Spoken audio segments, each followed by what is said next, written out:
ভারত ও পাকিস্তান যুদ্ধে game changer হবে বাংলাদেশের লালমনিরহাট বিমান ঘাঁটি। ইতিমধ্যে বিমান ঘাঁটিকে আরো উন্নত, আধুনিক এবং এই রানওয়েকে কার্যকরভাবে আগের রূপে ফিরিয়ে আনার চেষ্টা চলতেছে খুব জোরালোভাবে। এর সকল রক্ষণাবেক্ষণ এবং একে আগের মতো ফিরিয়ে দেওয়া এবং একটা যুদ্ধ বিমান, একই সাথে একটা যাত্রীবাহী বিমান, কার্গো বিমান, সব ধরনের বিমান ফ্লাই করার জন্য একে সর্বাত্মকভাবে তৈরি করা হচ্ছে। আর এই কাজটা করতেছে চায়না। লালমনিরহাট থেকে মাত্র 5 থেকে 6 মিনিটের দূরত্ব রয়েছে এই ভারতের শিলিগুড়ি করিডোর। পাকিস্তানের একটি গণমাধ্যম দাবি করেছে ভারতের জন্য সবচেয়ে বড় গলার কাটা হয়ে দেখা দিবে কাশ্মীর নয়, সেটা হচ্ছে বাংলাদেশের লালমনিরহাট। এটি এমন একটি জায়গা যেখানে ভারতের জন্য একটা গলার কাটা হয়ে গেছে। আপনি মাছ খাচ্ছেন, যদি মাছের কাটা গলায় বেঁধে যায় তাহলে আপনার কাছে কি মনে হবে? পুরো দুনিয়াটা একটা অশান্তি, পুরো দুনিয়াটা অশান্তি, আপনার পুরো শরীরটা থমকে যাবে। ঠিক তেমনি ডক্টর মোহাম্মদ ইউনূস একটা গেম খেলেছে, সারাদিন সারা রাত গেম না খেলে একবার খেলেছে। ওনার একটা গেম পুরো ভারতকে অস্বস্তির মধ্যে ফেলে দিয়েছে। ভারত এখন পাকিস্তানের বিপক্ষে যুদ্ধ করবে কি করবে না, করবে কি করবে না, দ্বিধাদ্বন্দ্বে রয়েছে। কারণ ডক্টর মোহাম্মদ ইউনূস গভীর পানির মাছ, তিনি কখন ডুব দিয়ে কোন মাছ ধরবে সেটা কেবলমাত্র ইউনূসে বলতে পারে।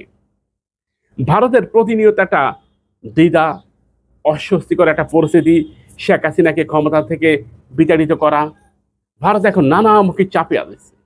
কারণ ভারতের অর্থনীতির অন্যতম চালিকা শক্তি ভারতের আসাম, ত্রিপুরা, মিজোরাম, অরুণাচল, এগুলো ভারতের অর্থনীতির অন্যতম একটা কেন্দ্র। কিভাবে? এই অঞ্চলে জনসংখ্যা একেবারে কম, কিন্তু অর্থনীতির হিসাবটা অনেক বেশি। প্রচুর পরিমাণে কৃষিজাত পণ্য উৎপাদিত হয়, যার ফলে মূল ভারতের অর্থনীতির অন্যতম এবং খাদ্যের অন্যতম যোগানদাতা এই ভারতের সেভেন সিস্টার। কিন্তু সেভেন সিস্টার যদি ভারত থেকে বিচ্ছিন্ন হয়ে পড়ে, ভারত কার্যত একটা অন্ধকারে পড়ে যাবে। বাংলাদেশের উপর যে খবরদারি সেটা ভারতের একেবারে বন্ধ হয়ে যাবে। একই সাথে চায়নার সাথে ভারতের যে দ্বন্দ্ব সেটাও বন্ধ হয়ে যাবে। অর্থাৎ এই সেভেন সিস্টার ভারতের গলার কাটা হয়ে দেখা দিয়েছে। প্রথমত অর্থনীতিতে ভারত বড় ধরনের আঘাত খাবে, যেটা ভারত সামলাতে পারবে না। ভারত যদি একবার এই সেভেন সিস্টার হারিয়ে ফেলে, তাহলে গুজরাট থেকে শুরু করে অন্যান্য জায়গায় সেখানেও বিদ্রোহ দেখা দেবে।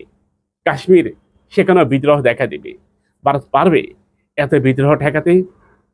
পাকিস্তানের বিপক্ষে ভারত যুদ্ধ করতে চাচ্ছে না, তার কারণ এই লালমনিরহাট শিলিগুড়ি করিডোর বাংলাদেশের জন্য অত্যন্ত গুরুত্বপূর্ণ, পাকিস্তানের জন্য খুবই গুরুত্বপূর্ণ, চায়নার জন্য খুবই গুরুত্বপূর্ণ, এমনকি মায়ানমারের জন্য খুবই গুরুত্বপূর্ণ এই শিলিগুড়ি করিডোর।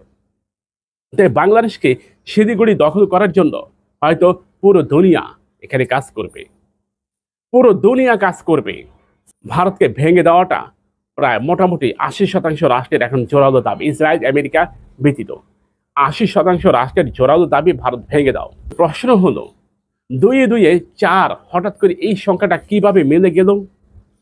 দেখেন, আজ থেকে 1500 বছর আগে প্রিয় নবী হযরত মুহাম্মদ সাল্লাল্লাহু আলাইহি ওয়াসাল্লাম বললেন এই হিন্দুস্তান সাথে মুসলিম উম্মার যুদ্ধ হবে, ওলামায়ে কেরামের বক্তব্য হিন্দুস্তান ভেঙে টুকরা টুকরা হয়ে যাবে। এবং একই সাথে ভবিষ্যৎবাণী সবকিছু মিলিয়ে 2025 সালটা ভারতের জন্য শুভ নয়, এটা ভারতের জন্য এক অস্বস্তিকর।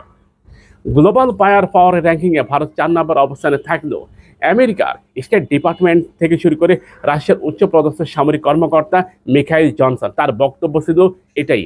তিনি আজ থেকে প্রায় 11 বছর আগে বক্তব্য দিয়েছেন। তিনি বললেন 2025 সালে ভারত ও পাকিস্তানের মধ্যে একটা রক্তক্ষয়ী যুদ্ধ হবে। আমেরিকা বলেছে, ব্রিটেন বলেছে, ফ্রান্স বলেছে, এমনকি ভারতের সাবেক প্রধানমন্ত্রী মনমোহন সিংও তিনি তার বইতে এটা উল্লেখ করেছেন 2025 সাল ভারতের জন্য কখনোই শুভকর হবে না। মনমোহন সিং, সেই 2025 সাল চলমান, শেখ হাসিনা সরকার ক্ষমতায় নেই। শেখ হাসিনা যদি ক্ষমতায় থাকতো তাহলে ভারত একটু টেনশন মুক্ত থাকতো। কারণ টেনশন মুক্ত এই কারণে যে পাকিস্তানের বিপক্ষে আমরা পুরো শক্তি ব্যবহার করতে পারবো, আমাদের চিকেন নেক নিয়ে ন্যূনতম চিন্তা করতে হবে না। কিন্তু দেখেন, সেই 25 সালেই শেখ হাসিনা ক্ষমতায় নেই, সেই 25 সালেই ডক্টর মোহাম্মদ ইউনূস ক্ষমতায়। আল্লাহ সুবহানাহু ওয়া তাআলা জানি না কি রেখেছে। তবে আমরা মনে করি মালহামা যুদ্ধ, গাজওয়া হিন্দ যুদ্ধের দ্বার প্রান্তে দাঁড়িয়ে রয়েছি আমরা।